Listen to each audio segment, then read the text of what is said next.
All right, guys, welcome back to the very last video of the semester.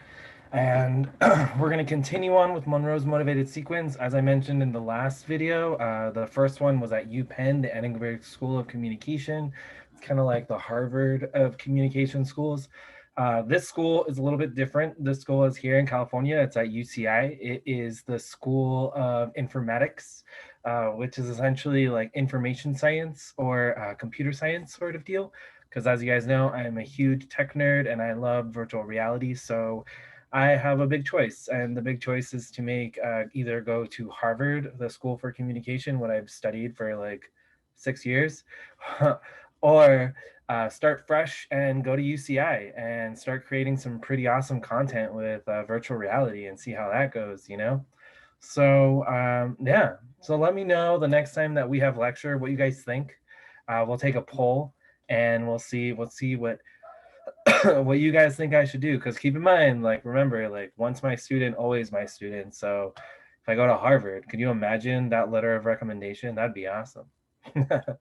In any case, let's get on with our lecture. All right, so I'm going to share my screen and we're going to go over Monroe's motivated sequence based on the 5 criteria, right? Which is attention, need, satisfaction, visualization, and action. All right, guys. So first and foremost, attention. All right. So attention is the portion of Monroe's sequence that gives the speaker a chance to grab the audience's attention, right? A lot of you guys we're using the term hook as they taught you in high school, right? To have like a hook to get the reader's attention, like first off the bat inside of like your essays or whatever. In communication, as you guys know, we call it the attention getter. Okay, so you guys can go back to, I believe it's the organization micro lecture, and figure out which way you would like to grab the attention of your audience, right? You can ask a question, you can give a dramatic statement. There's so many different ways that you guys can do that, but it's first and foremost, you have to grab their attention, right?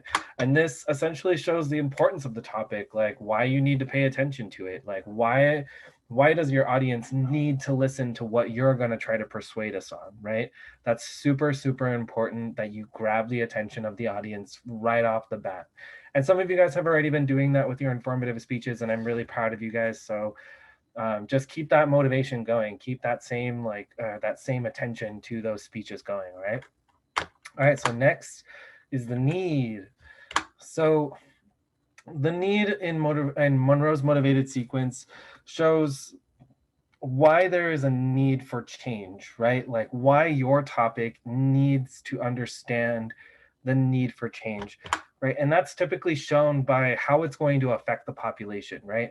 And so this is where you would be able to show, like, this is the problem, and this is the statistic that backs up this problem that says we need to change that problem, right? So you need to tell us, like, because this is a problem, these are the people who are affected by it. And you're going to want to keep that and keep us in mind as far as like the people who are being affected, like you, like not just you, but your classmates.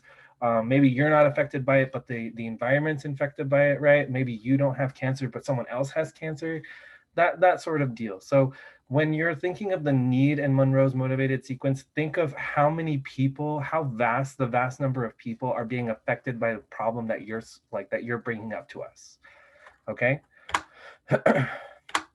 Okay, so satisfaction, right? So in satisfaction of Monroe's sequence, you have already given us the attention getter. You've already told us the need of your topic that you've presented, right? So this is where you're going to suggest your plan, right? Your plan and how you suggest we can fix the problem that you suggested. Now, keep in mind, we've already done 2 of problem, cause, solution, right? So problem, you've already stated that, you grab the attention.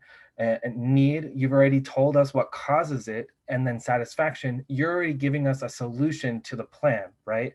So this is your solution to the plan. So and essentially, when we're thinking about this, think about how your plan and how you suggest to change this issue, right? To change how many people are being affected by this problem.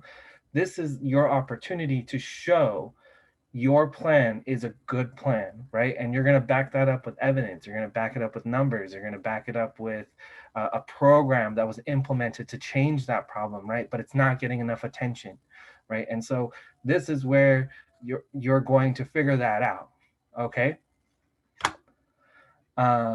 Next is visualization. All right. And so visualization is a portion of Monroe's sequence that gives the audience a sense of how your plan has the greatest impact, right? It has the greatest impact to the problem that you have already addressed, right?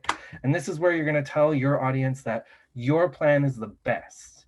And it's the best plan that's out there, because if you just suggest like a small difference or a small change, that doesn't really have like such a large impact, or it couldn't have a large impact, or it doesn't really have like such a great effect without costing so much, that's the problem, right? This is where you're going to tell us like, you can do this much effort and it'll change the world greatly, right? That's where visualization comes into play. So when you think about how you're going to structure your plan, think about the amount of time and effort that a person needs to do to be able to help with your plan to have the greatest outcome, right? And that goes back, it goes lastly into our action portion, right? And our action portion is where you take visualization and you tell and suggest your audience, this is what you can do to make that change, right? So essentially, this is where you're telling your audience, like, if you just shut off the lights after you walk out of a room, then you're going to have a great impact on like the energy saving that you're doing throughout the environment, right? It's going to lessen carbon emissions. It's going to lessen like the power that we're going to need, all of that stuff, right? So just it's sort of like that, where you're just giving small little things and how to make a greater impact and a greater difference, right? And so that's how persuasion actually works, right, in Monroe's sequence. But keep in mind that we also have the problem, cause, and solution order, that it's the basis. It's just the foundation of persuasive speaking. And that's just what you're absolutely going to have to use throughout your entire persuasive speech. So that is going to be the end, guys. We are done with micro lectures for the semester. Everyone is just sigh of relief.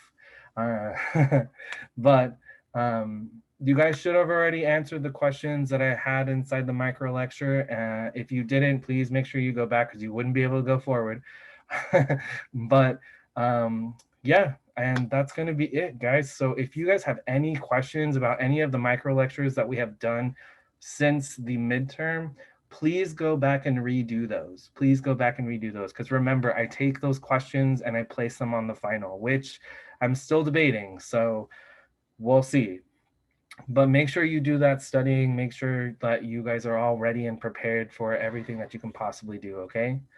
All right. Well, it's been great having you guys in my class, and I will see everyone in lecture.